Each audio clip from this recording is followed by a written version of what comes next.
Tingin tayo ng makeup remover. Ito, hindi ko alam kung maganda to. Makeup remover daw to. Garnier.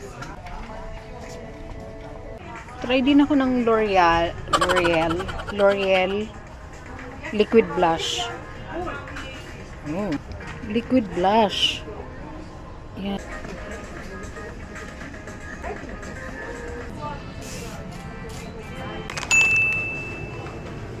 Milka. Kalimutan kong bumili ng bulak. Bumili nga ako ng makeup remover. Wala namang bulak. Kaya kailangan kong bumalik. Nasaan sila? Hahanapin ko pa. Hanapin natin. Tara, let's. Dito. Ito. Cotton. Ito nakalimutan ko eh. Wait lang.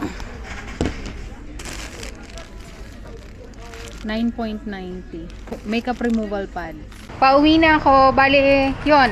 Bukas na lang. Sana makuha ko na bukas yung pantalon. Ang mahal nung isang pantalon, 60 shekels. Kasi medyo makapal yung ano niya.